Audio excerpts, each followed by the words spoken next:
Mixed by DJ, mixed by DJ, mixed by DJ, mixed by DJ. Chhotu Raj is DJ के पूर्वजों का लोक कथाओं में भी उल्लेख है। इसका संगीत सुनकर भूत प्रेत, चुड़ैल और काला जादू जैसी नापाक शक्तियां थर थर कांपने लगती है। सुनने वाले अभी फिलहाल सिर्फ मनोरंजन पर ध्यान दें, हकीकत में ऐसा कम ही होता है। Speaker check check check. बेटी के अंदर एक भयानक आत्मा है।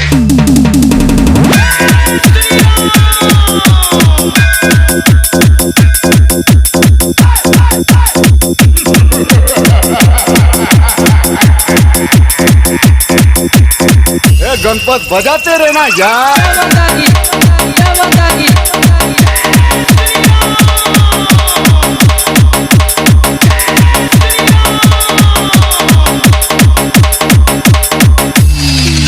Mixed by DJ, mixed by DJ, mixed by DJ, mixed by DJ, mixed by DJ. छोटू राज। इतनी जल्दी क्या? अभी तो मैंने स्टार्ट किया।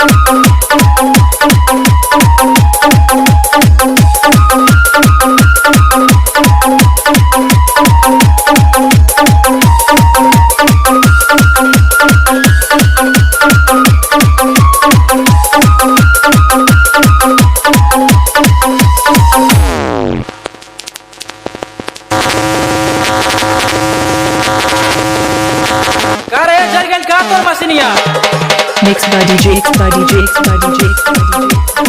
छोटू राज।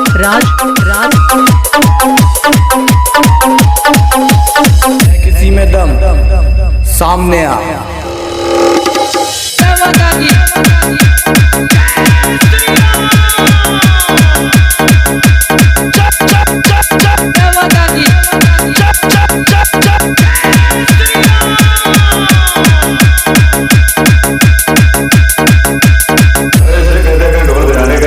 Mixed by DJ, mixed by DJ, mixed by DJ, mixed by DJ, mixed by DJ. छोटू राज। भाई हो बात में। Bass. Mixed by DJ, mixed by DJ, mixed by DJ. छोटू राज। जरा हमको भी दिखाओ दो चार ठुमके के। कुत्तों के सामने मत नाचना। अरे कैसे नहीं नाचेगी? हम कुत्तों ने पैसे दिए। Mixed by DJ, mixed by DJ, mixed by DJ, mixed by DJ. छोटू राज। छोटू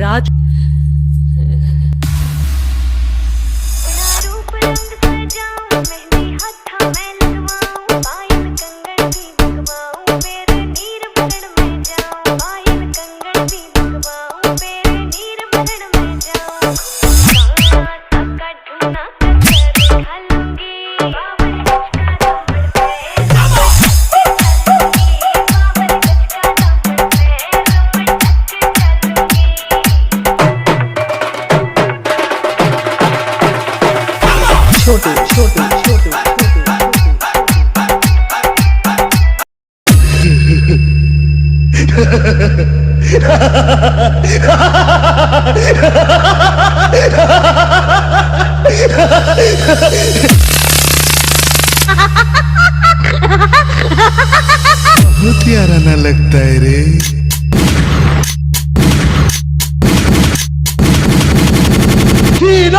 जादव को गोली दे दे।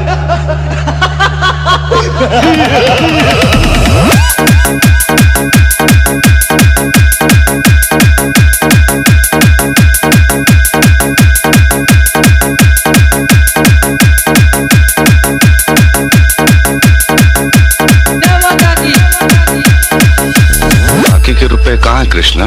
तेरा बाप यहाँ छोड़कर गया था कि तेरी माँ? चिल्ला मत। Mixed by DJ Chhotu Chhotu Chhotu Raj Raj Raj